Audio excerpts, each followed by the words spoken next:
అప్పుడు దాకా మనకేం లేదు, జనాభా లెక్కలోనే లేవు. జనాభాలో లెక్కలో లేకపోతే మనం ఏమైనట్టు? అది మన బతుకది. అది తెలియదు ఈ జనాలకి.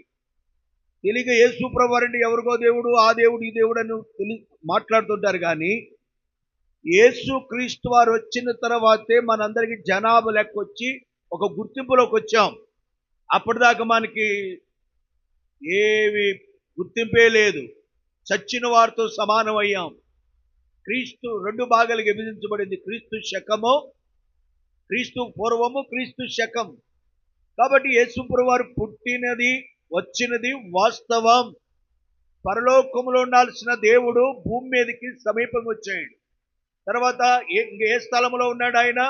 యెషయా గ్రంథం 57:17 అంటాడు, మహోన్నతమైన స్థలములో ఉన్నాడు. ఈ దేవుడు ఎక్కడున్నాడు? అక్కడి నుంచి ఎక్కడికి వచ్చాడు? భూలోకానికి వచ్చాడు. ఇంకా అక్కడేమన్నాడు? పరిశుద్ధ స్థలములో నివసించుచున్నవాడు. ఎక్కడ? పరిశుద్ధ స్థలం. ముందు పరలోకం అనే స్థలం చెప్పే, అదే మహోన్నతమైందని చెప్పే, అదే పరిశుద్ధ స్థలం. ఇంకా చెప్తే కీర్తన 16:6లో ఒక చక్కని మాట అంటాడు, మనోహరమైన స్థలము అంటాడు. ఆయన ఏంటంటే కీర్తన 16:6లో మనోహరమైన స్థలములో ఉండాల్సిన దేవుడు ఆయన ఎక్కడికి వచ్చాడు? భూమి మీదకి వచ్చాడు. తర్వాత చూస్తే ఇంకొక మాట చెప్పి నేను ముందుకు వస్తాను. తిమోతికి రాసిన మొదటి పత్రిక 6వ అధ్యాయం 16వ వచనం, సమీపింపరాని తేజస్సులో నివసించేవాడు. ఎవరంటేనా? సమీపింపరాని, మొత్తం 5 విషయాలు చెప్పారు. పరలోకములో నివసించేవాడు, మహోన్నతమైన స్థలాల్లో నివసించేవాడు, పరిశుద్ధ స్థలములో నివసించేవాడు, మనోహరమైన స్థలము నివసించేవాడు, సమీపింపరాని తేజస్సు నివసించే దేవుడు. ఆ దేవుడు ఎక్కడికి వచ్చాడు? భూమి మీదకి వచ్చాడు. అందును బట్టి ప్రభుని మనం ఏం చెల్లించాలి? ఎంత చెల్లించినా ఆయన రుణం మనం తీర్చుకోలేము. ఇది ఒక భాగం. రెండో భాగం, ఆయన భూమి మీదకి ఎట్టొచ్చాడు? శరీరం దాల్చుకొని వచ్చాడా? నేను ఈ కూడికలన్నీ కూడా ఆ ఒక్క వచ్చిన మీదే చెప్తానన్నాను. మన బంగ్లా గడ్డ దగ్గర ఆరంభించాం సువార్త కూడిక. ఆ తిమోతికి రాసిన మొదటి పత్రిక 3:16 అంటాడు, సశరీరుడుగా ప్రత్యక్షుడు ఆయన. అంటే దేవుడు ఏం దాల్చుకొని వచ్చాడు? శరీరం దాల్చుకొని వచ్చాడు. ఏ శరీరం దాల్చుకొని వచ్చాడో కూడా ఒక 2 మాటలు చెప్తా. ఇది ఇంత ఇంట్రడక్షన్, ఉపోద్ఘాతమే. ఎవరు ఈ దేవుడు? చూడండి, మొట్టమొదటిగా చూస్తే ఈయన ఎవరు, ఏ విధంగా మరి శరీరం దాల్చుకొని వచ్చాడు అని చూద్దాం. రండి, మొట్టమొదటి మాట యెషయా గ్రంథం 9వ అధ్యాయం. యెషయా గ్రంథం 9వ అధ్యాయం 6వ వచనం. ఏలి అనగా మనకు శిశువు పుట్టెను, కుమారుడు అనుగ్రహించబడెను, ఆయన భుజం మీద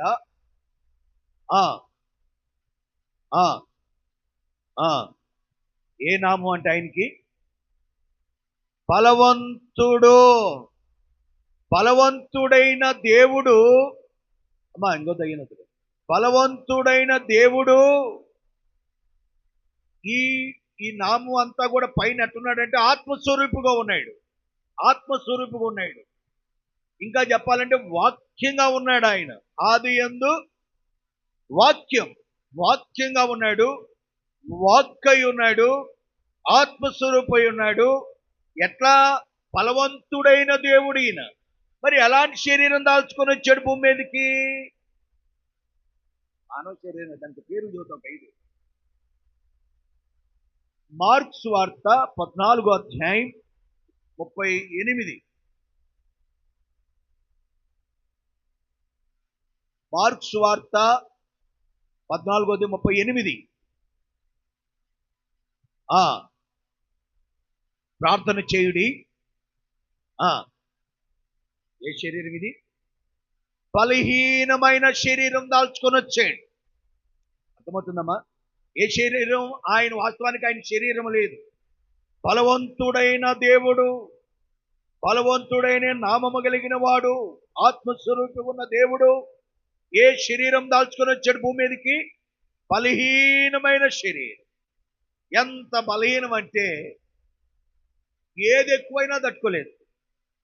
ఏది ఎక్కువ అంటే చలి ఎక్కువైనా తట్టుకోలేం, వాన ఎక్కువైనా తట్టుకోలేం, ఎండ ఎక్కువైనా తట్టుకోలేం, జలుబు ఎక్కువైనా తట్టుకోలేం, మోషన్స్ అయితే అసలు తట్టుకోలేం, చలి జ్వరమైనా ఏది కూడా ఎంత బలహీనం అంటే, అంతా బాగుంటే నా అంతలో ఎగురుతామంతే. ఎంత బలహీనం అంటే అంత బలహీనమైన శరీరం మంది. అందుకని ఆయన కూడా ధరించుకున్నాడు. ఇది మొట్టమొదటి. రెండోది యెషయా గ్రంథం, ఆయన లేకపోతే లూకాసు సువార్త 1వ అధ్యాయం 35.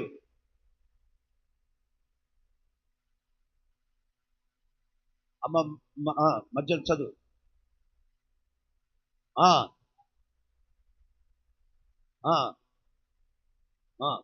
చాలు. ఎవరండి ఈయన?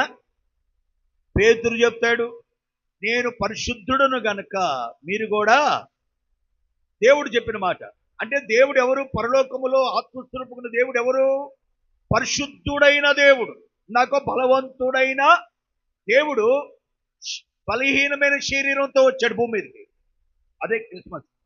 రెండోది, పరిశుద్ధుడైన దేవుడు భూమి మీదకి ఏ శరీరం దాల్చుకొని వచ్చాడు? మళ్ళీ బలహీనమవుతారు. చదువు. రోమిలకు రాసిన పత్రిక, ప్రతిదీ మీకు రిఫరెన్స్ చూపిస్తా, కన్ఫ్యూజ్ కాకుండా. రోమిలకు రాసిన పత్రిక 8వ అధ్యాయం 3వ వచనం.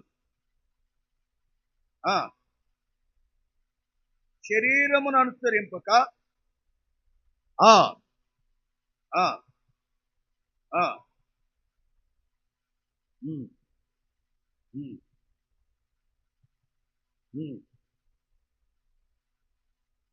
అమ్మా, పాప శరీరం కాదు కానీ పాప శరీరాకారం.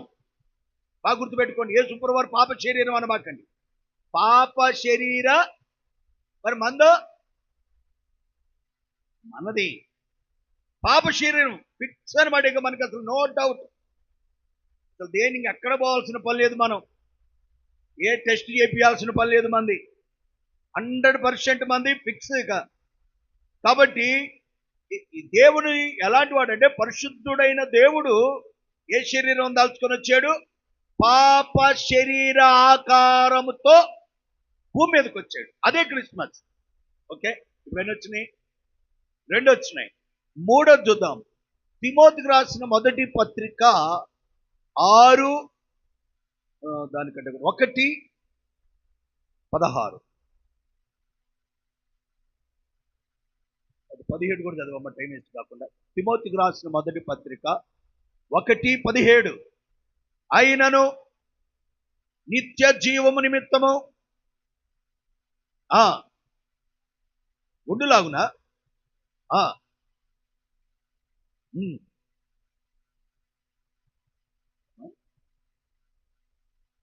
పాపు ఎన్నో చదువుతున్నారు? 15 కదమ్మా, 17. అది అక్షయుడును. చాలు. ఎవరి దేవుడు? చాలా ఉన్నాయి కానీ అవసరాన్ని బట్టే చెప్తున్నాను.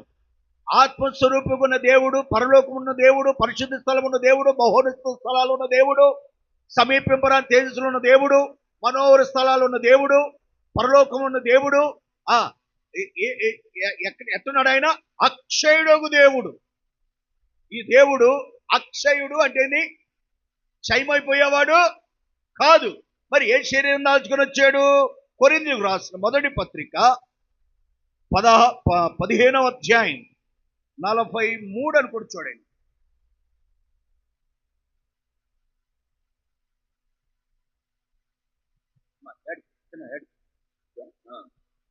నలభై 42 చదవండి. లేదమ్మా, మొదటి కొరింథీయులకు రాసిన పత్రిక 15:42 లేదు అసలు. మీరు 2వ కొరింథీ చూసుంటారు. మొదటి కొరింథీయులకు రాసిన పత్రిక 15వ అధ్యాయం 42. ఏ శరీరం అంటే మంది క్షయమైపోయేది. అంటే ఇప్పుడు ఏం దాల్చుకొని వచ్చాడు ఆయన? అక్షయ శరీరం దాల్చుకుని. అక్షయుడే దేవుడు, ఆత్మస్వరూపమైన దేవుడు. కానీ ఏ శరీరం దాల్చుకొని వచ్చాడు? అది ఇప్పుడు లైన్లోకి వచ్చారు. క్షయమైపోయే శరీరం అంటే ఇప్పుడు మొత్తం 3 శరీరాలు చెప్పారు. మొదటిది బలహీనమైన శరీరంతో వచ్చాడు. రెండవది పాప శరీర ఆకారంతో వచ్చాడు. పాప శరీరం అన్నమాట. పాప శరీర ఆకారం. కానీ పాప శరీరం అన్నారు ఎక్కడ చెప్తే తప్పు చెప్పారంటారు. పాప శరీర ఆకారం. 3 అది తొందరపడ్డ నన్ను కూడా చెప్పాలి. క్షయమైపోయే శరీరంతో. ఈ శరీరం క్షయమైపోతుంది, మట్టిలో కలిసిపోతుంది. యేసుప్రభు శరీరం కూడా చనిపోయిన శరీరం ఏమైంది? అట్లా ఆయన ఆత్మస్వరూపం కలిగించాడు. ఇది 3వది. 4వది చూద్దాం. తిమోతికి రాసిన మొదటి పత్రిక 6వ అధ్యాయం 16వ వచనం. తిమోతికి రాసిన మొదటి పత్రిక, బైబిల్ తెరవండి. బయట ఉన్నవారు, లోపల ఉన్నవారు అందరూ మీకు వచ్చిన తిమోతికి రాసిన మొదటి పత్రిక. విజయ్ చూస్తున్నావా? బైబిల్ని తిమోతికి రాసిన మొదటి పత్రిక 6:16. సమీపింపరాని తేజస్సులో ఆయన మాత్రమే వసించుచు. అండర్లైన్. ఎవరి దేవుడు? అమరత్వము అంటే బ్రదర్స్ చెప్పండి. రైట్. అందుకే నువ్వు డాక్టర్ అయ్యి. కాబట్టి అమరత్వము కలిగిన వాడంటే ఆయన మరణము లేనివాడు, ఆయన జీవము కలిగిన వాడు, ఆయనకి మరణము లేదు. మరి ఏ శరీరంతో వచ్చాడు? అందుకని ఆయనకి పేరు నిత్య నివాసి. మరణం లేనివాడు కాబట్టి ఏముంది? మనం నిత్య నివాసులమా? ఎప్పుడు ఉంటామో తెలియదు, ఎప్పుడు పోతామో తెలియదు. ఊడిపోయే ముక్కు లాంటి వాళ్ళం మనం. కొన్ని ముక్కులు ఉంటాయి, ఎప్పుడు ఊడిపోతాయో తెలియదు. అంత టెంపరీ మైండ్ మనది. అయితే దేవుడు ఏ శరీరం దాల్చుకొని వచ్చాడు? అమరత్వం దాల్చుకొని వచ్చిందా? ఆయన అమరత్వం దాల్చుకుని వచ్చి లేక రండి పరిశుద్ధ గ్రంథం బైబిల్లో నుంచి ఆ మాట చూడండి. మా ఫోన్లు అందరూ సైలెంట్ పెడతారు. రోమిలకు రాసిన పత్రిక 5:10. ఫోన్లు అన్నీ సైలెంట్లో పెట్టండి అమ్మా. స్విచ్ ఆఫ్ అండి. ఈ 2 తెలియకపోతే ఆ ట్యాంక్ నీళ్ళు ఉంటాయి, నీళ్ళలో వేసి తీసుకోండి. మీకు ఇబ్బంది ఉండదు. తెలియకపోతే 2 తెలియకపోతే సైలెంట్ కానీ స్విచ్ ఆపటం 2 తెలియకపోతే 3వ పని చేయండి. రోమా 5:10. ఏలి అనగా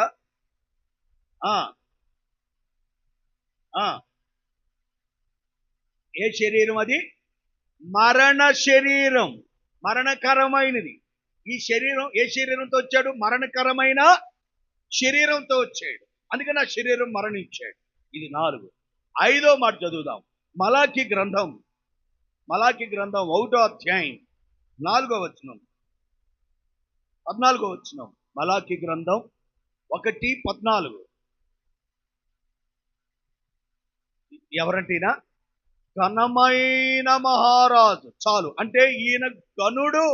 బైబిల్లో ఎబ్రీయులకు రాసిన పత్రిక అంటాడు, ఇతడు ఎంత గనుడో చూడుడి అంటాడు పౌలు. యెషయా కూడా ఏమన్నాడు? మహాగణుడు అని రాశాడు. యెషయా 57:15లో. ఈ మహాగణుడైన దేవుడు, గనుడైన దేవుడు ఏ శరీరం దాల్చుకున్నాడు? చెప్పింది చెప్పకుండా చెప్పాలా? కొరింథీయులకు రాసిన మొదటి పత్రిక 15:43. మొదటి కొరింథీయులకు రాసిన పత్రిక ఘనహీనమైన శరీరం. అమ్మ మన శరీరం ఎలాంటిది అర్థమవుతుందా? మొత్తం నేను 5 శరీరాలు చెప్పాను. ఎవరి దేవుడు? బలమైన దేవుడు. ఏ శరీరం దాల్చుకుని వచ్చాడు బాబులు? బలహీనమైన శరీరం. ఎందుకని అది మంది. 2 పరిశుద్ధుడైన దేవుడు. ఏ శరీరం దాల్చుకుని వచ్చాడు? పాప శరీర ఆకారంతో వచ్చాడు.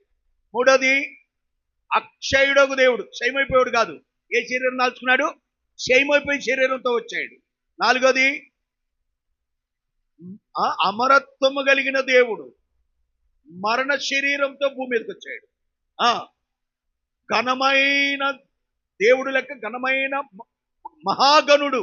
మహాగణుడైన దేవుడు ఘనహీనమైన శరీరంతో భూమి. ఇక చాలు. ఓకే, ఎక్కడున్నాడని చెప్పే? పరిశుద్ధ పరలోకం ఉండాల్సిన వాడు, ఎక్కడున్నాడని చెప్పే మహోన్నతమైన స్థలములో ఉండాల్సిన వాడు. ఎక్కడుండాల్సిన వాడు? పరిశుద్ధ స్థలములో. ఎక్కడుండాల్సిన వాడు? మనోహర స్థలం. ఎక్కడుండాల్సిన వాడు? సమీపపురం తేజస్సు ఉండాల్సిన వాడు, మహిమ కలిగిన స్థలంలో. అక్కడి నుంచి ఎక్కడికి వచ్చాడు? అదే ప్రపంచం మొత్తములో వందల దేశాల్లో కూడా ఈ క్రిస్మస్ జరుపుకుంటారు. ఎందుకంటే ఆయన దేవుడేంటి, మానవ రూపం దాల్చడం ఏంటి? ఈనాడు చూడండి, మనుషులు ఏ రూపం దాల్చుకోవడానికి ఇష్టపడుతున్నారు? సినిమాల్లో, డ్రామాల్లో, సీరియల్స్లో, నిజ జీవితంలో ఏం కావాలని?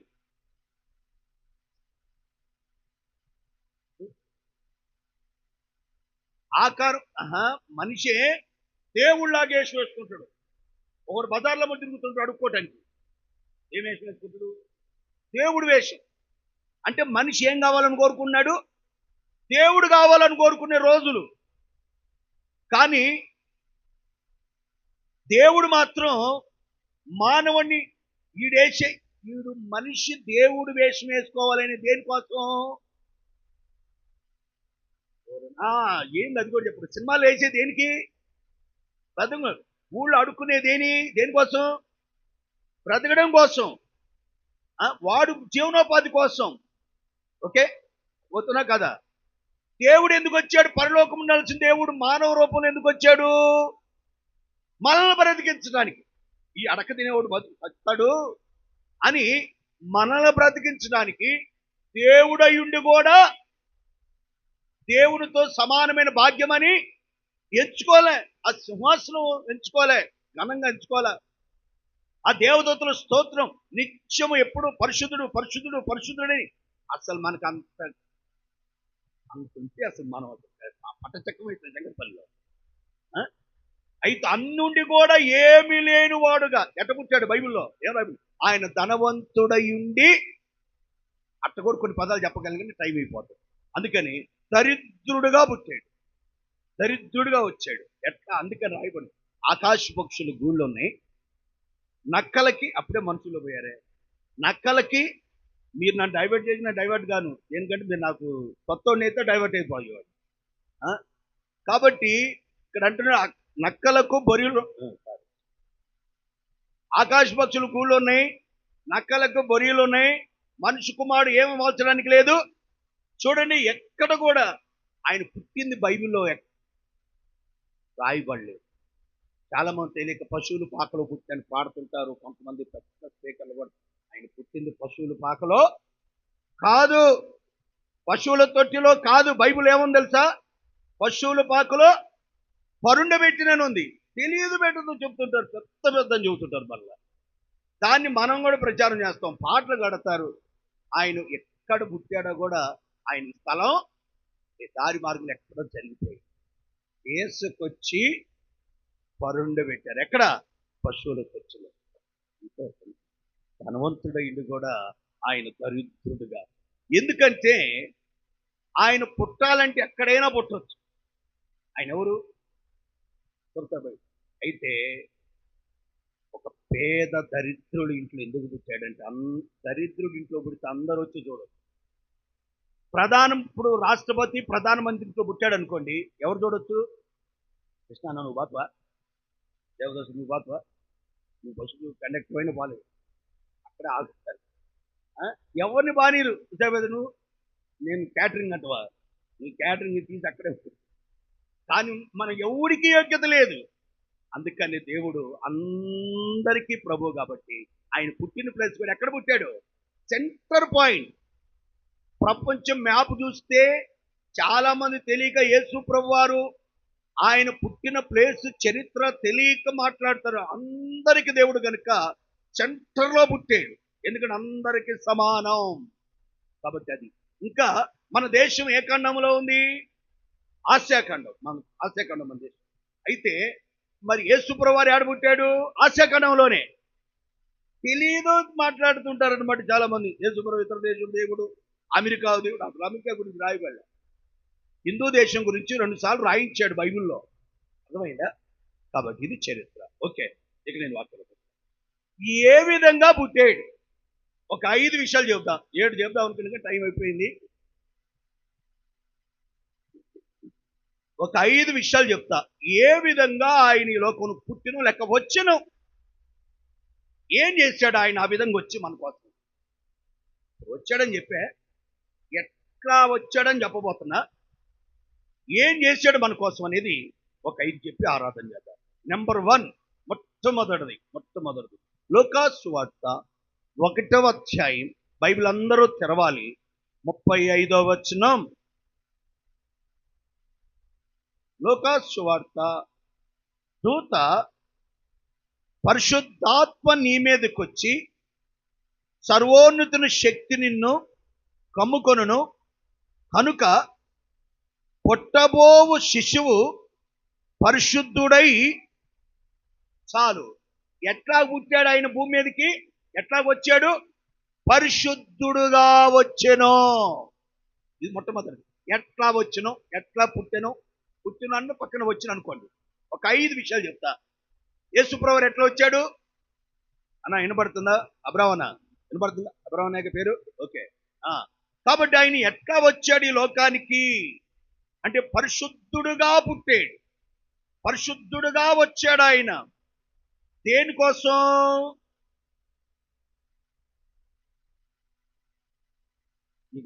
మనం ఇంకేం మాట్లాడుకుంటాం, ఇంతవరకే మనకి ఇంతవరకు అంటవా. ఎందుకు ఆయన పరిశుద్ధుడుగా పుట్టాడంటే యోహాను రాసిన మొదటి పత్రిక 3:5. యోహాను రాసిన మొదటి పత్రిక 3:5. పాపములను తీసివేయటానికై. మార్కు 2:10. మార్కు 2:10. ఏం మంచిగా చదువుతున్నారు? పాపములను క్షమించుటకు. చాలు. తర్వాత యోహాను రాసిన మొదటి పత్రిక 4:10. దేవుని ప్రేమించితిమని కాదు, తానే మనలను ప్రేమించి మన పాపములకు ప్రాయశ్చిత్తమై ఉండుటకు తన కుమారుని పంపెను. చాలు. చెప్పండి, మాట్లాడదు. యేసుప్రభు వారు పరిశుద్ధుడికి ఎందుకు వచ్చాడు? మన పాపములు ఏం చేయాలి? ముందు క్షమించాల. ఒక పాపాత్ముడిని ఇంకొక పాపాత్ముడు క్షమించడానికి అనర్హుడు. ఆయన దేనికంటే ఒక దొంగ ఇంకొక దొంగ జామీను ఉండటానికి అనర్హుడు. ఒక గుడ్డివాడు ఇంకో గుడ్డివాడికి త్రోవ చూపలేడు. ఒక సన్నాసి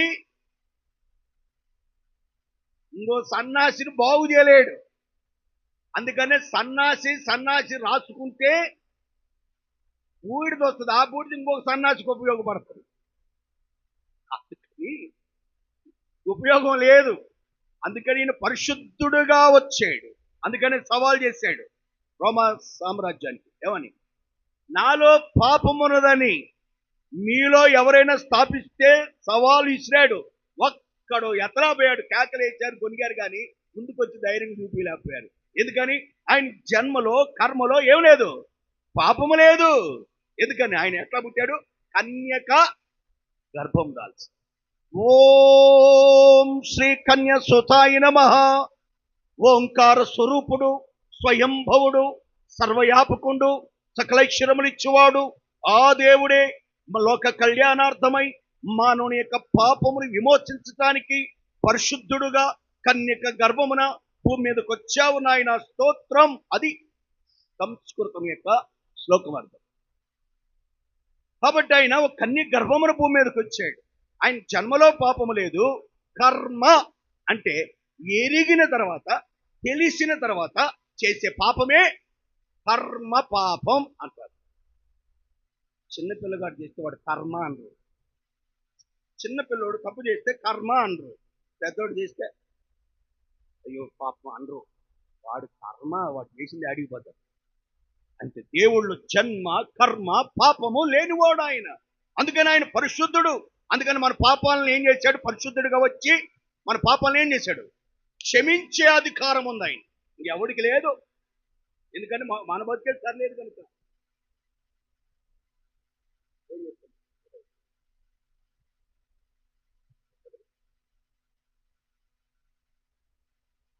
చూశాడు.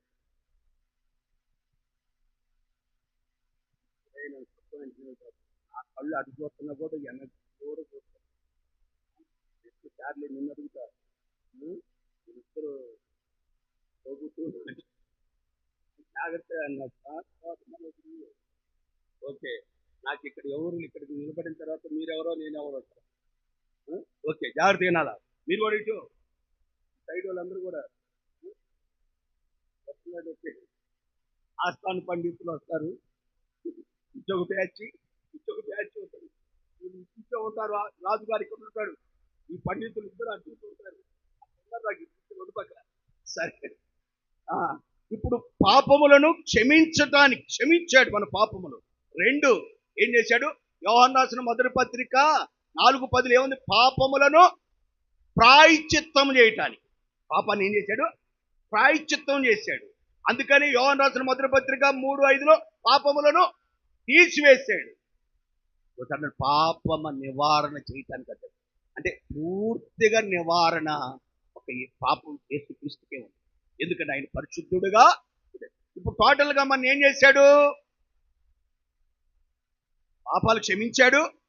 పాపానికి ప్రాయశ్చిత్తం ఆయనే చేశాడు. నువ్వేం చేయాల్సిన పనిలే, ఆయనే చేశాడు. ఆ శిలువలో పాపములను తీసివేశాడు. ఇప్పుడు మళ్ళీ ఏం చేశాడు? పరిశుద్ధులుగా చేశాడు. అందుకని ప్రభుని ఏం చేయాలి? ఆరాధించాలి. అయ్యా, నేను పాపాత్మునయ్యా, పాపంలో జీవిస్తున్నాను, పాపాన్ని తింటున్నాను, పాపాన్ని త్రాగుతున్నాను, పాపంలో నశించిపోతున్నాను. నన్ను ఎవరు కూడా పట్టించుకోలేదు. ఈ మాట్లాడుకు నాకు ఏసుకెళ్ళి గ్రంథంలో గుర్తొస్తుంది.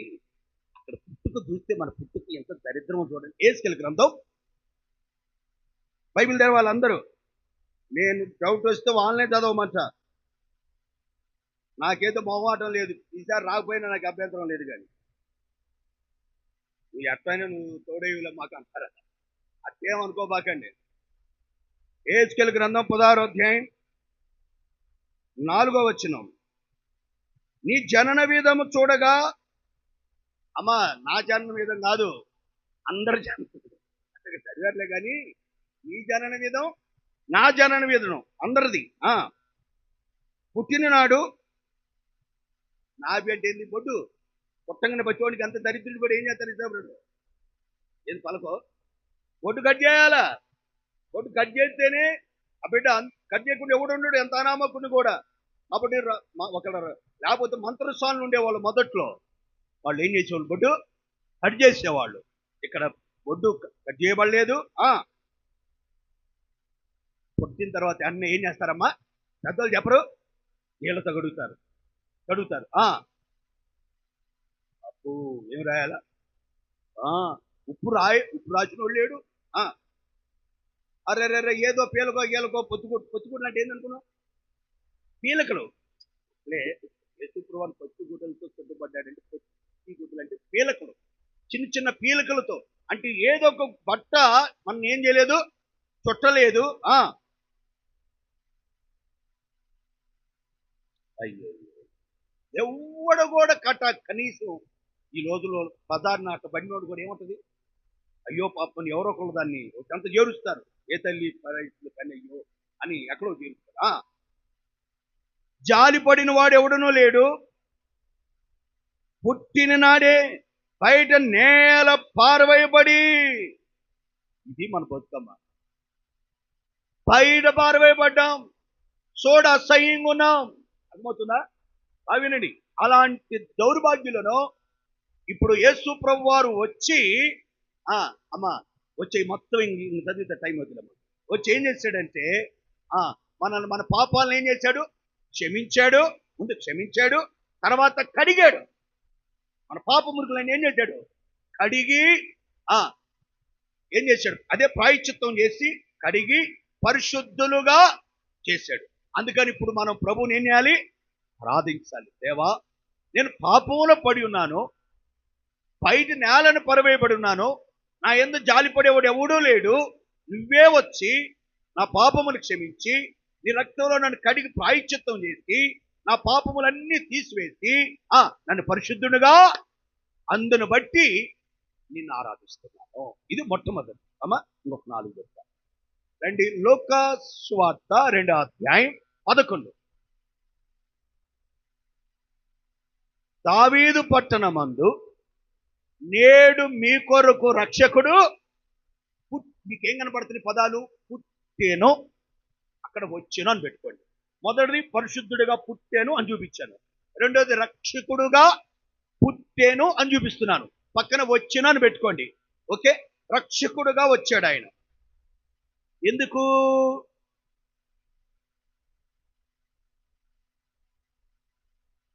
రక్షణ మానవుడికి ఇవ్వటానికి. ఎందుకని రక్షణ ఎందుకు ఇవ్వాల్సి వచ్చింది? ఇప్పుడు చదువుకుందాం. ఎఫెసీయులకు రాసిన పత్రిక 2వ అధ్యాయం 3వ వచనం నుంచి చదవండి. ఎఫెసీయులకు రాసిన పత్రిక 2:3. వారితో మనమందరము శరీరము యొక్కయు మనసు యొక్కయు కోరికలు నెరవేర్చుకొనుచు శరీరాశను అనుసరించి కడమవారి వలె స్వభావ సిద్ధముగా, మన స్టేటస్ ఏంటి? ఎందుకని? శరీరము యొక్కయు మనసు యొక్కయు కోరికలను. అయ్యా, బయట వాళ్ళందరూ వచ్చిన వాళ్ళందరూ జాగ్రత్తగా చూడండి, స్కాన్ చేయండి. స్కాన్ చేసి పంపించండి లోపల. ఎందుకంటే లోపల మనకి ఏం తీసుకుని వస్తారో తెలియదు కదా. అరే వచ్చిన వాళ్ళందరినీ, అందుకనే బయట కూర్చోకూడదు అనేది. కానీ మన వాళ్ళు ఖాళీ ఉన్నా బయట కూర్చుని అలవాటు ఎందుకంటే హాయిగా ఉంటుంది. ఇక్కడైతే అదే మరి విన్నామే మనసు పెట్టి మీకోసం కొన్ని వందల కిలోమీటర్ల నుంచి వచ్చాను నేను ఇక్కడ. మీరు ఎంత శ్రద్ధగా వినాలే. పరలోకం నుంచి వచ్చినోనే చూడకపోతే ఇదే ఉన్నా కదా. కాబట్టి ఇక్కడ జాగ్రత్తగా వింటే వాక్యం అర్థమవుతుంది, లేకపోతే నేను ఎంత చెప్పినా వ్యర్థమవుతుంది. కాబట్టి నేను కాలేజ్ చదివేటప్పుడు మీటింగ్ జరుగుతుంటే గ్రామంలో ఇట్లా క్రిస్మస్ మీటింగ్ అయితే లేట్ అయింది, కొంచెం లేట్ అయింది. పాటలు పాడుతున్నారు, కానీ ఎక్కడి నుంచి వినపడుతున్న పాట? ఆ కారికి వెళ్దామని సైకిల్ వేసుకొని వెళ్ళారు. అక్కడ పాడుతున్న పాట ఏంటంటే వ్యర్థం వ్యర్థం సర్వం ఉండగా పాట వ్యర్థము వ్యర్థం అని పాడుతున్నారు. దూరం నుంచి నాకు సరిగ్గా అర్థం కాక తీర్థం తీర్థం సర్వం తీర్థం అనుకున్నా నేను. ఇంట్లో కూడా తీర్థాలు ఉన్నాయా అనుకున్నది. ఏంటంటే దేవుణ్ణి ఎరక ముందు మేము యేసు ప్రభు అని తెలియక పూర్వం పూజా పునస్కారాల్లో ఉన్నాం. యేసు ప్రభు ఎవరికో సంబంధించిన వాడు, మాకెందుకు, మేము హైందవులంగా అందువల్ల చెందవలేదు, తెలియక మాకు అవసరం లేదని అనుకున్నాం. అప్పుడు ఎప్పుడైనా కొట్టుగా కొట్టి తీర్థం ఇచ్చినప్పుడు అట్లా చేసేవారు. అయితే హిందూ దాంట్లో తీర్థం ఉన్నట్టు దీంట్లో కూడా తీర్థం తీర్థం సర్వం తీర్థం అనుకున్నారు. అక్కడికి పోతే వ్యర్థం అన్నా. అంటే సరిగా వినకపోతే తీర్థం వ్యర్థం వ్యర్థం తీర్థం అయింది. అర్థమైందా? అందుకని మీరు కూడా జాగ్రత్తగా వినాలి. యేసు ప్రభువారు ఎట్లా ఈ లోకానికి వచ్చాడు, ఎట్లా పుట్టానో? రక్షకుడుగా. ఎట్లా పుట్టాడు? రక్షకుడుగా వచ్చాడు. ఎందుకు?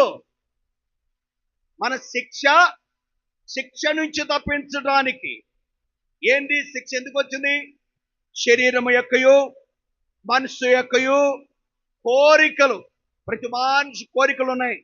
మనసు నెరవేర్చుకుంటుంది. మన ఇష్టం. సినిమా పోవాలని సినిమా పోవాలి, యాడి బజార్ని తిరగాల, ఎక్కడంటే అక్కడ. ఇప్పుడు కూడా మనం కోరికలు నెరవేర్చుకుంటున్నాం. చర్చిలోకి వచ్చి కూడా ఒకసారి ఇష్టమైతే వస్తాం చర్చికి, రాకపోతే రాం. రాత్రిపూట మీటింగ్లకు వస్తే వస్తాం. ఏం చెప్పి అదే మాదే కానీ మన ఇష్టం, మన ఇష్టం. అదే మన గట్టిగా అంటే గట్టిగా పోతే లోకంలో అడుక్కునేవాడికి 66 ఊళ్ళో 66 కూరలో ఏదో అంటారు సామెత. కాబట్టి అట్ట కాదు. గుర్తుపెట్టుకోండి, ఎవరు గద్దిస్తున్నారో వారు నిజమైన ప్రేమ కలిగిన తండ్రి స్వభావం. బైబిల్లో చెబుతాడు, తండ్రి అయిన ప్రతి వాడు తన కుమారుని ఏం చేస్తాడు? ఎప్పుడైనా గుర్తుపెట్టుకుని, ఒక దైవ సేవకుడిగా చెప్తున్నా, నిన్ను గద్దించేవాడే నీ మీద ప్రేమ కలిగినోడు. కానీ ఈ దినాల్లో మనుషులు ఏం చేయాలి? షో చేయాలి. ఏం కాదు షో. షో అంటే ఏం లేదు, అప్పనాలు. నువ్వు ఎట్టున్నా, నువ్వు చివరి టైంలో వచ్చిన చాలా కాని టయానికి వచ్చి చాలు. అట్టంటే సభాష్ అన్నట్టు. లేదండి, నిన్ను ఎవరైనా గుర్తుపెట్టుకోండి, గద్దిస్తున్నారంటే నీ మీద ప్రేమ ఉంది. కానీ మనం గద్దించే తల్లిదండ్రులు గద్దించినా మనకు భలే కక్ష. ఆ? ఒక తండ్రి ఒక తండ్రి అట, ఇద్దరు తల్లిదండ్రులు ఉన్నారు. ఆ కొడుకు ఎప్పుడు కూడా కొంచెం ఏదన్నా మంచిగా ఉంటుంది కానీ ఇంకా ఎక్కడైనా తేడా వస్తుందేమో అని తండ్రి కొంచెం కఠినంగా ఉండేవాడంట బిడ్డ విషయంలో. బిడ్డ తల్లి బాగా ప్రేమించేది. కానీ డాడీ ఈ మార్కులు వచ్చినట్టే, ఈ మొహంలో ఏం వచ్చింది ఇలా అనేవాడంట. ప్రతిసారి గద్దించేవాడంటే, చదువుక ఈ మొహం చూస్తే గద్దించేవాడంట. ఈయన కనుక్కున్నాడంటే ఈయన ఎప్పుడు చస్తాడా అనుకున్నాడంట. ఎవరిని? తండ్రిని. తల్లి మాత్రం బాగా ప్రేమిస్తుంది. అయ్యా నీకు పరమాణం చేసేదా, పాయకం చేశారా అంటే మా అమ్మ పాపం ఈ మాత్రం దాచిపెట్టి కూడా చెంగులో ఈ కొంగులో తీసి పెట్టేదట. మా అమ్మ ఎంత మంచిది, ఈ ఏడాది చూడండి అని తిట్టుకుంటున్నాడు. ఎప్పుడు చేస్తాడని తట్టుకోలేక ప్రతిరోజు నన్ను ఒక్క రోజు కూడా ప్రేమతో మాట్లాడారు కూడా ఎప్పుడు గద్దిస్తాడు, ఎప్పుడు తిడుతుంటాడు, ఎప్పుడు ముఖమంతా కూడా రకంగా పెట్టుకుంటాడు అని ఒక రోజు తాడో బిడు తేల్చుకున్నా. ఈ రోజు వీడు సాగు తేల్చాలని ఆ రోజుల్లో మచ్చు ఉంటే మచ్చు మీద ఇచ్చురాయి,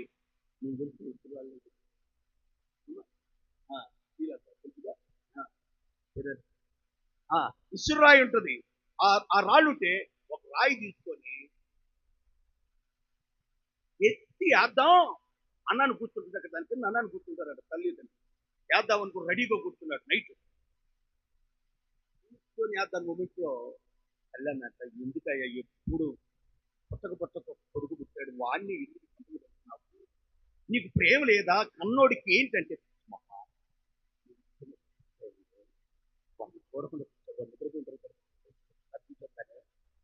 చూసి ఎంత ప్రేమ నా ఫోను తల్లి పెట్టండి. అయితే వాడిని చూసి ఒకసారి అంటే ప్రార్థన చేసి వస్తాను. వాడికి నాకు ప్రేమ లేకపోవటం ఏంటి? నేను తినకపోయినా వాడు తిన్నాడు లేదు నేను అడుగుతానే లేదా? ఈ మొత్తం విని ఎత్తేద్దాం అనుకున్నాడు, రాయి అక్కడే పెట్టినాడు. వాడిని ఎక్కడ నేను నీతో పాటు నేను కూడా లేపాను అనుకో కృష్ణానా, మన ఇద్దరు సరిపోయినట్టు. లేపితే ఏమైతాడు? ఇద్దరు పాడైపోతాడే. నువ్వో ప్రేమిస్తున్నావు, కన్న ప్రేమ బయటకు నేను లోపల పెట్టుకున్నానే, లోపల ఇచ్చి వాడిని బాగుండాలని ఎక్కడ ఇద్దరం పొగిడితే వాడికి ఎక్కడ పైకి చూస్తాడో, అంతేగాని నాకు ఎంత ప్రేమని ఏడ్చాడు. పైన రాయేద్దాం అన్నాడు, రాయి అక్కడ పడేసి అమ్మా నిద్రలో చూస్తున్నా వచ్చిన రాయిని. ఎందుకమ్మా నిద్రపోతారు? నేను అయ్యి కొద్దిగా జరిగినది ఎందుకు చెప్తున్నట్టు కొద్దిగా నిద్రపోతేమో అని. కానీ మీరు ఏదైనా ఇసురాయి చెప్పుకో, ఏ రాయి చెప్పుకో, అన్నట్టు ఎట్లా చెప్పండి? ఇప్పుడు ఆ విధంగా కింద పడి కాళ్ళు పట్టుకున్నాడు తండ్రి కాళ్ళు. ఆయన ఈంద్ర లేమా అంటే నీ మనసు ఎరగలేకపోయి రోజు గద్దిస్తా ఉంటే తడుతుంటే నేను చంపాలనుకున్నాను. నాయన తల్లి అందరికి ఎందుకు అంత పని మరి తట్టుకోలేకపోయానండి. అంటే మీరు కూడా రోజు గద్దెత్తంటే మీరు కూడా మా మీద ఎవరు నిజరాయి అట్లా అనుకోబాకండి. మీ మీద ప్రేమే మాకంటే దానికి సేవకుడు ఎక్కువ ప్రేమ. నేనేదో సంవత్సరం ఒకసారి అట్లా నక్షత్రం మెరిసినట్టు మెరిసిపోతాను, అంతేగాని దానికి సేవకుడు మిమ్మల్ని గద్దిస్తున్నాడు. ఎంత బాధ ఉంటేనో ప్రేమ ఉంటేనే హృదయపూర్వకం చెప్తున్నానండి. మీరేమనుకోవాలి. ఓకే, ఇది మొదటిది. రెండవది, రక్షకుడుగా ఎందుకు ఈ లోకానికి వచ్చాడు పుట్టాడు అంటే శరీరం ఎక్కువ మనసు ఎక్కువ కోరికలు నెరవేర్చుకొనొచ్చు దైవోగ్రతకేమయ్యాం, పాత్రులమయ్యాం. ఇప్పుడు 5వ వచనం చదువు. దేవుడు మహాకృపను కనికరమును కృపను చూపి ఆయనను దేవుడు కరుణా సంపన్నుడై ఉండి సహితము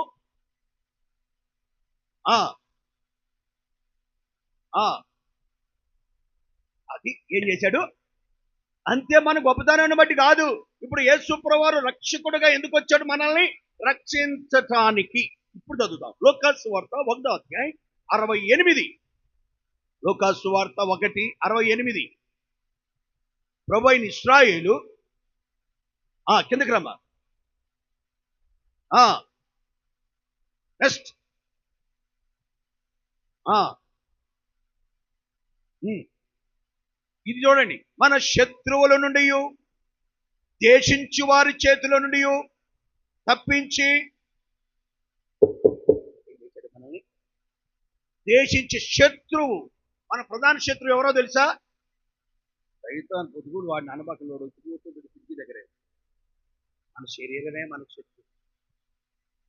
మనం కనబడే దూరంగా ఉన్న శత్రువు కంటే దగ్గరున్న శత్రువు ప్రమాదం. బయట దొంగ ప్రమాదమా, లోపల దొంగ ప్రమాదమా? బయట దొంగ అయితే జాగ్రత్త. ఇంట్లో దొంగని ఎవడు పట్టుకుంటాడు? లోకంలో దొంగ ఆయన కూడా పట్టుకుంటాడు, దేవుడు పట్టుకుంటాడు, వాళ్ళకి. అయితే ఇక్కడ చూస్తే ఎందుకు ఆయన ఈ లోకానికి రక్షకుడుగా వచ్చాడు అంటే, శత్రువు అంటే మన శరీరం లేదా లోకం లేక పాపము నుండి ఈ రక్షించడానికి, శిక్ష నుంచి తప్పించడానికి ఆయన రక్షకుడుగా ఈ లోకానికి వచ్చాడు. మనకేమిచ్చాడు? రక్షణ. ప్రభు చేత మనకేమిచ్చాడు? రక్షణ. రక్షకుడు ఏమిచ్చాడు? రక్షణే కాదు, ఇంకొక మాట. లోకాసు వార్త 1వ అధ్యాయం, బైబిల్ తెరవండి. ఆ మాట చదివి 3వ దాంట్లోకి వెళ్దాం. లోకాసు వార్త ఒకసారి చూడండి, 1వ అధ్యాయం, అమ్మా 79వ వచనం. ఇంకొద్ది కిందకి రమ్మా, ఇంకొద్ది కిందకి రా. అయ్యా ఏమిచ్చాడు? రక్షణే కాదు, రక్షణ జ్ఞానం. నిజంగా ఎంత రక్షణ పొందితే ఆ వ్యక్తికి రక్షణ జ్ఞానం వస్తుంది. ఒకసారి అంటే ఇద్దరు అన్నాదమ్ములు ఉన్నారటమ్మా. నగలు చూడండి, మా నగలు చూడండి, బిడ్డగల తర్వాత బయట వాళ్ళు కూడానండి. ఒక తండ్రికి ఇద్దరు కుమారులు ఉన్నారు. ఆ తండ్రి చనిపోతా ఆ కొడుకుని పిలిచాడు. ఆయన, నేను చనిపోతున్నారా, జాగ్రత్త, మీ ఇద్దరు జాగ్రత్త చూసుకోండి, నా కలిగిన ఆస్తిని మీకు మీకు ఇస్తున్నా, మీ ఇద్దరే పంచుకోండి, పెద్దోడా ఇవే చిన్నోడు చూసి పంచురా అన్నాడంట. ఎవరు? తండ్రి. బాగా వినండి, అర్థమైంది ఇక్కడ జ్ఞానం సంగతి చెప్తున్నా. అయితే ఆ తండ్రి అన్నాడంటే, సరే నాయన నీకేం బాధలే అన్నాడంటే పెద్దోడు కొద్దిగా అమాయకుడు, కొద్దిగా జ్ఞానం లేనివాడు. చిన్నోడు చిత్రమాడు, మహా తెలియకల్లోడు. అయితే ఇద్దరు కలిసి ఆ తండ్రి చనిపోయిన తర్వాత తండ్రి అన్నాడు, చిన్నోడు నాయన, అన్నా తండ్రి అయినా అన్నైనా నువ్వే కదా, నువ్వు పంచు నాయన, నువ్వు పంచు అన్నా అంటే, అరే నేను పంచితే అన్నీ కూడా ఏమంటారంటే పెద్దోడు మోసం చేశాడు అంటారా, చిన్నోడా నీ ఇష్టం వచ్చి నాకు ఇదే అదును అనుకొని అన్నట్టు. ఓకే అన్న, నీకెందుకన్నా, తండ్రి ఇచ్చింది 3 వస్తువులు. నీకు ఇంత ముందు చెప్పే కానీ ఒకసారి అవుట్లైన్ కోసం చెప్తాను. ఈ బాగా గుర్తుంది, ఈ వాక్యం మాత్రం ఒక మొక్క గుర్తుండదు. ఏమిచ్చారు? ఎవరు? నా వాళ్ళు ఎవరు? దేవదాసు ఆవు ఇచ్చాడు. ముందు భాగం నీకు, వెనక భాగం, ముందు భాగం ఎవరికి? అన్నకి. వెనక భాగం ఎవరికి?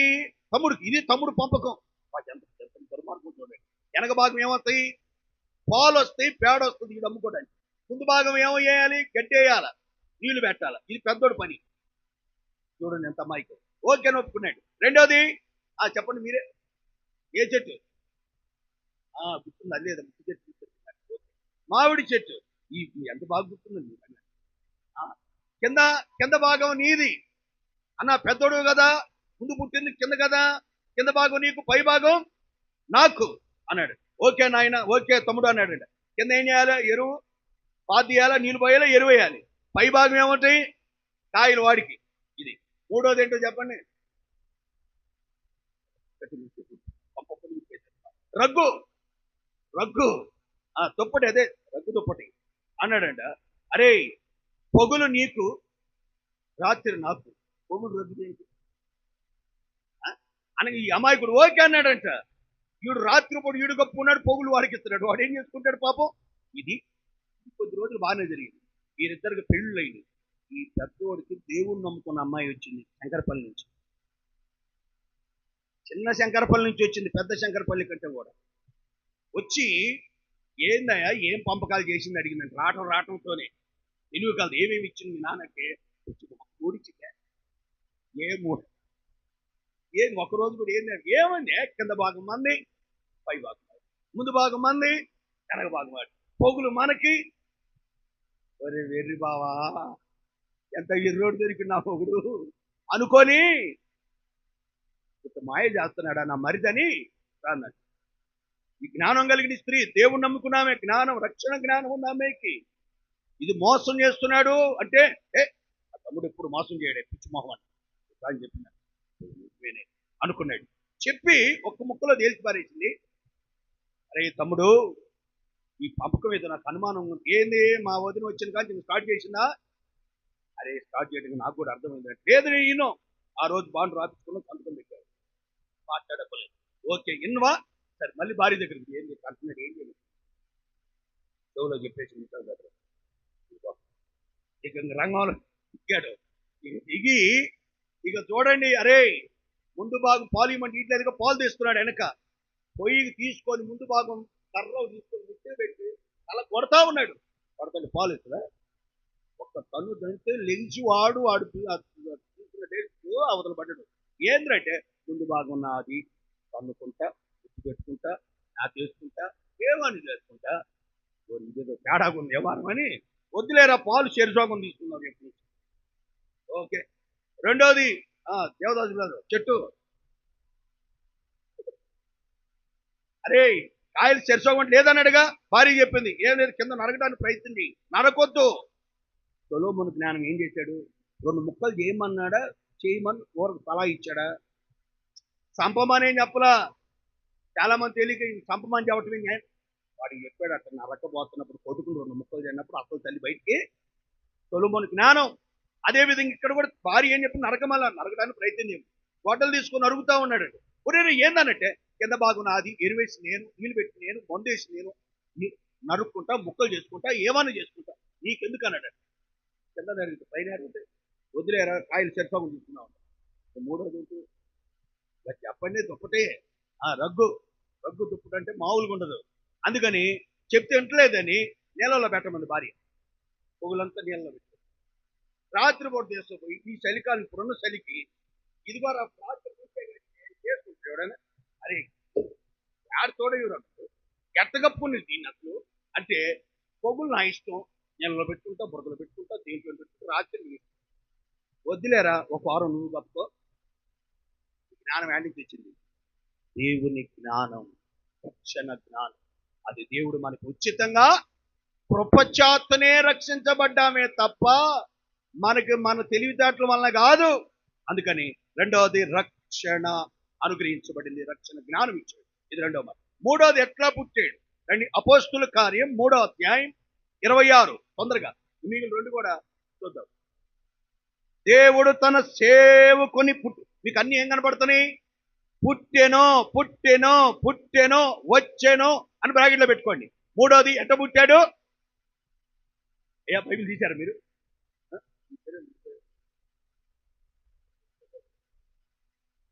ఇదేం బైబిల్ తెరవలేదు స్వామి, ఇదేం బైబిల్ తెరవలేదు.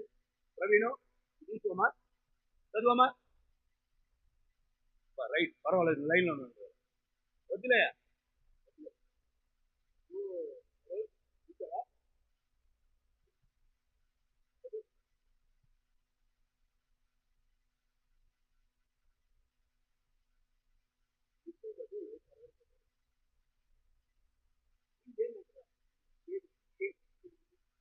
మూడు 26 కంద నేను.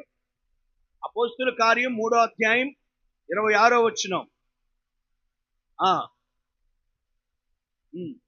ఓకే, చదివేవులే, తీసావన్నమాట అర్థం. ఓకే, ఇప్పుడు ఏమన్నాడు? ఇప్పుడు మీరు చదవండి. దేవుడు తన సేవకును పుట్టించి, ఎట పుట్టాడు? సేవకుడుగా. యేసుప్రభువు ఎట పుట్టాడు? ఆయన ఎవరు అసలు? యజమానుడు, కర్త, కర్మ, క్రియ మొత్తం ఆయనే. డైరెక్ట్ మొత్తం ఆయనే. ఈ సృష్టికి క్రియేటర్, సృష్టికర్త, సమస్తాన్ని కలుగు చేసిన వాడు, నడిపిస్తున్నవాడు, నడిపించేవాడు ఆయనే. యజమానుడే ఏమయ్యాడు? సేవకుడుగా పుట్టాడు. ఎందుకు? ప్రతి వాని దుష్టత్వము నుండి మళ్లించబడి.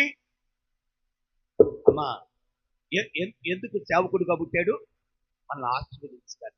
మన మీద ఏముంది? మన మీద ఏముంది?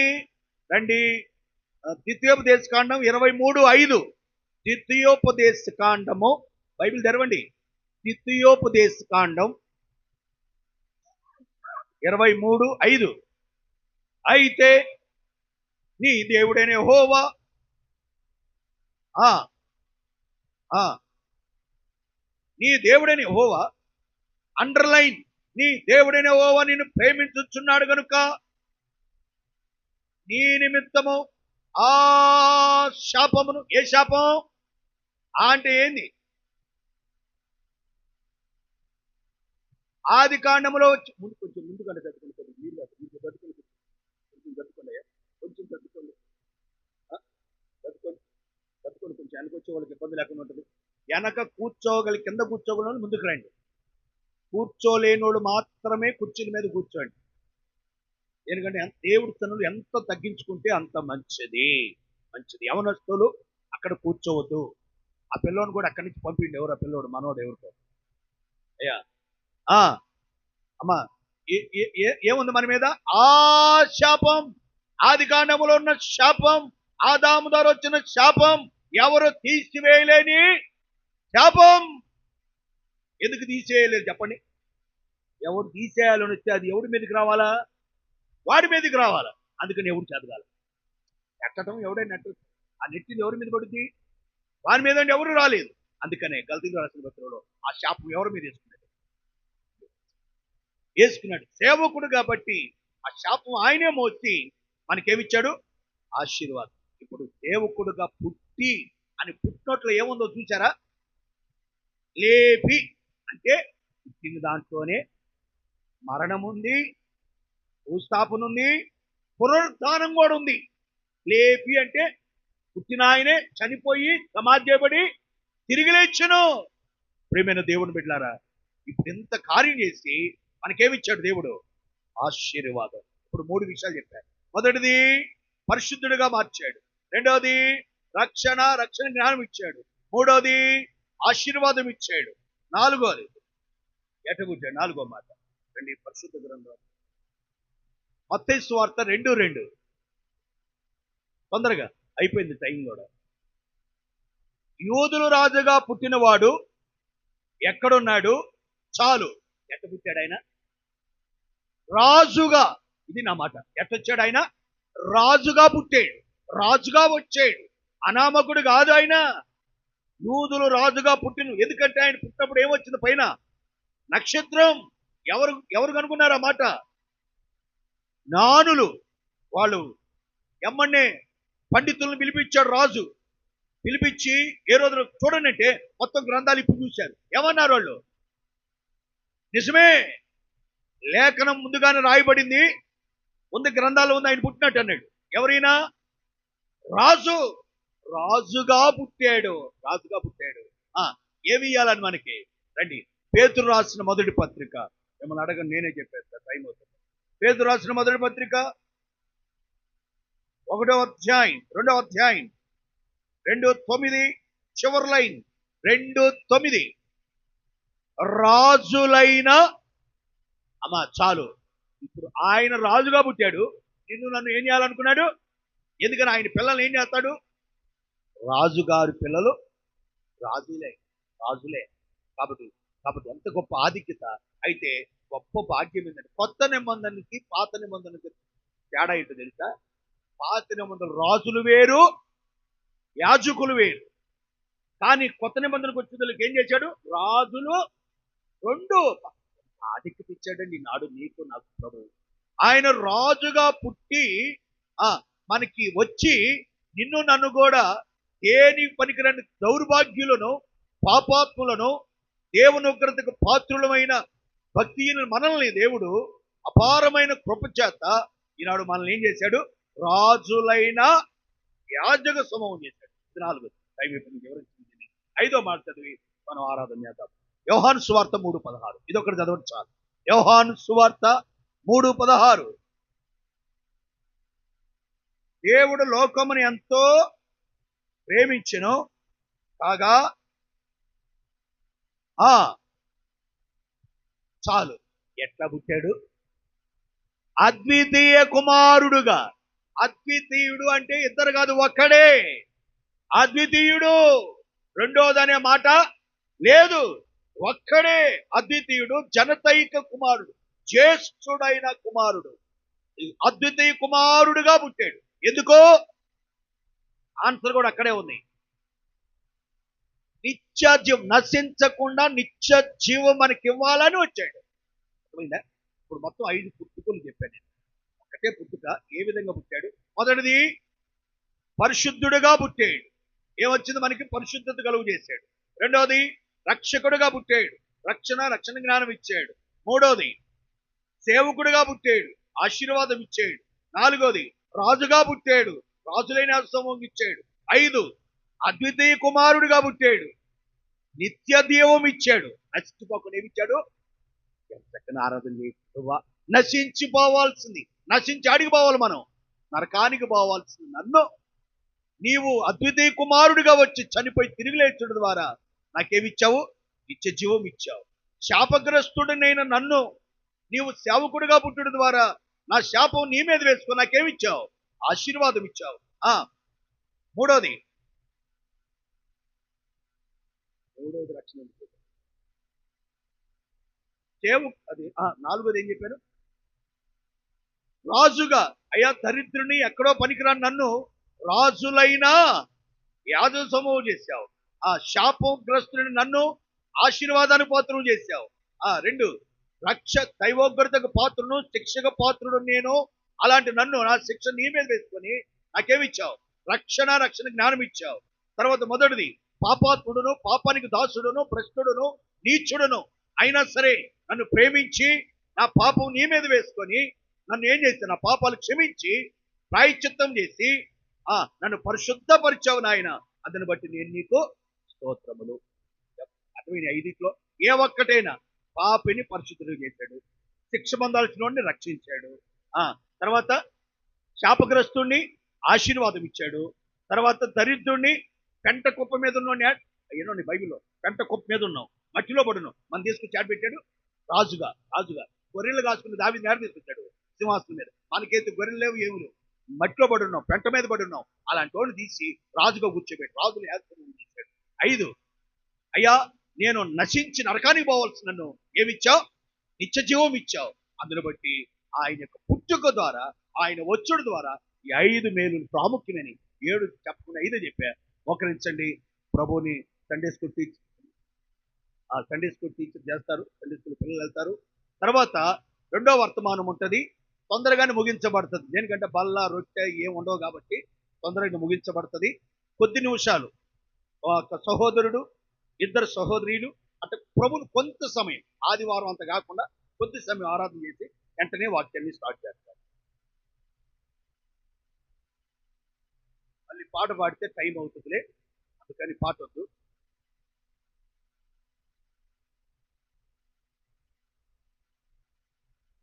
ఒక శరణం అంట, ఇది షాక్ వస్తుంది చూడండి.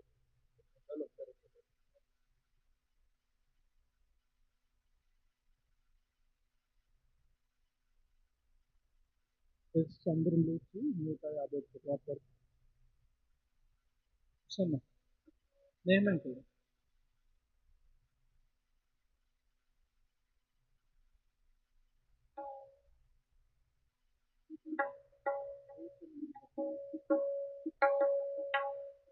రెండో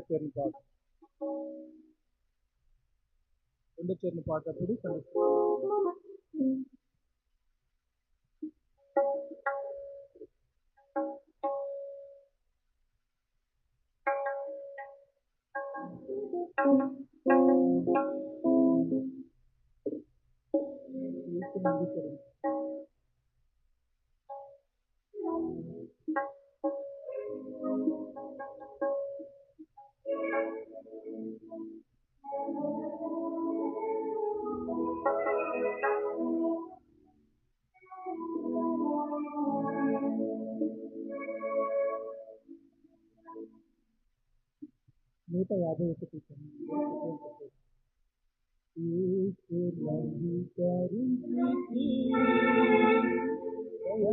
పుత్రుడనైతి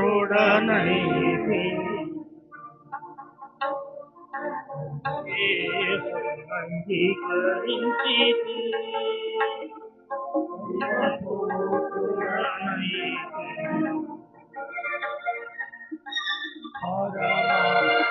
పరమము నిజమైన శాంతి అధిక జయము నొందితి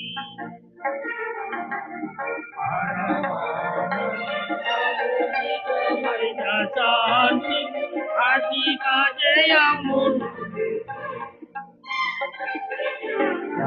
నమర్పింతు కృపనొందితి రాజమందున చేరితి నమర్పింతు కృపనొందితి రాజమందున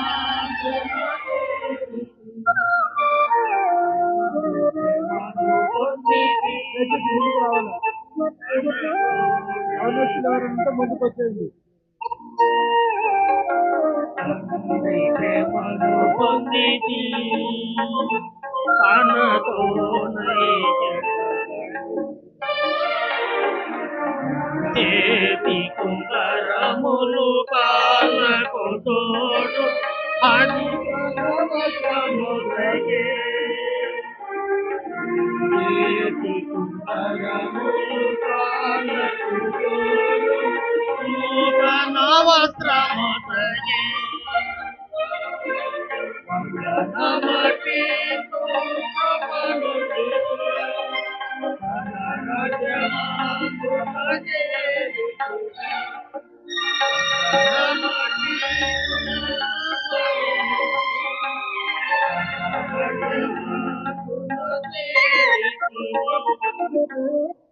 దయచేసి మీకు పాట పాడుతున్న సమయంలో ముందుకు రావాలని మేము మరలా చెప్తా ఉన్నాము, కానీ ఇంకా మీరు రావట్లేరు. దయచేసి రండి, యవనస్తులు ఎవరైనా ఉంటే ముందుకు రావాల్సిందిగా మనవి. ఇంకా రండి, ముందుకు రండి, ఇంకా రండి.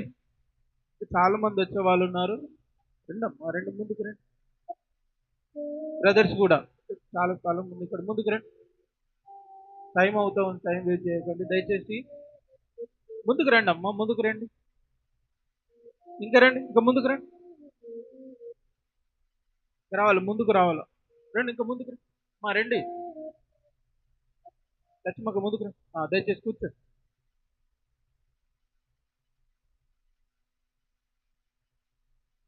దయచేసి కూర్చోండి. ముందుగా సండే స్కూల్ ఆరాధన చేశారు. తర్వాత దగ్గర క్రమం తప్పకుండా ఆరాధించాలని మనది. క్లుప్తంగా 2 నిమిషాలు ఎక్కువ.